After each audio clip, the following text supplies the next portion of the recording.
you then see that this area that you're in, that you're passing through, takes the shape of a tunnel. And dimension-wise, it was vast. It was anywhere from 1,000 feet to 1,000 miles wide. And it was definitely to infinity. And before you is this just magnificent, beautiful, bright white light. You are confronted by true, pure love. In my case, since I've talked to other people, I realize that they necessarily did not, were not given a choice. In my case, at that moment, I was aware that I could immediately choose to leave and return to reality or my body. Or I could have the choice of moving forward or desiring to enter into or become part, rather emotional, become part of this light. And the next moments, I did desire to become part of this light, including considering my life in reality, the love that I have for my wife and children, for the people around me, the wonderful things that I've been able to do in my life. I've had a really exciting and wonderful life prior to this experience, and the wonderful things that I can continue to do, helping the people around me, making love to my children and my wife and close friends and so on. But it was so much more desirable. This was perfection. This was heaven or God. And it is now confusing to me. I don't recall making a specific choice. I recall desiring to enter this light, and I did in fact make a forward motion.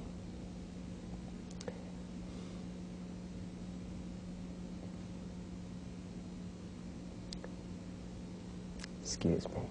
The return trip was extremely vivid, and it was everything in reverse.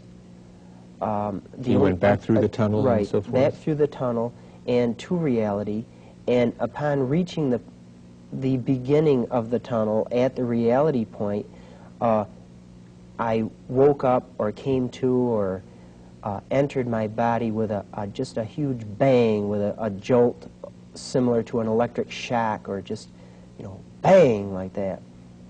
The minute I decided that I had to come back, the light never came back, that beautiful light. I just plopped into my body.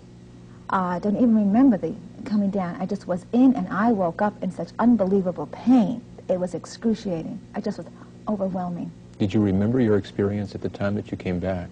Yes, I did, very vividly, but I did not speak of it for a very long time, very selectively. My family did not know about it for many, many years. It was at least 6 months after the incident that I could even speak to my wife about it. It was such an emotional, beautiful, swelling feeling inside that every time I tried to express it, I think I would just explode. I would break down and cry. And she, for the longest time couldn't figure out what was wrong with me. Well, she must have wondered a lot then about how you were dealing with this episode, because she, as you say, is a nurse and knew the seriousness of your condition, and I guess also knew that you had, I gather this is the case, that you had clinically died. Yes, my heart stopped. I stopped breathing. I guess I was out about a minute, and they brought me back. The minute I came back, the pain returned immediately, the fear. I mean, I just... all the human emotions. Yes, everything human came back. And I remember being very angry that they brought me back. And my wife ended up asking a while later, you seemed angry, how come? And I just couldn't tell her. That was probably the most frustrating 6 months of my existence. After experiencing perfection and something so beautiful, I wanted to hold on to it. Didn't want to let it go. And it wasn't easy. After I had recovered the second time and went home, everything just seemed to change. It was almost like I was starting my life all over again. I was a baby. I hadn't made the mistakes that I had made in my life, and things weren't messed up or whatever. And I can recall, in my attempt to hold on to this feeling and to hold on to this peace, I began to bump into earthly things, you know, that of course aren't going to escape from you. You know, they're there. My first frustrating experience was with the television. I couldn't watch television.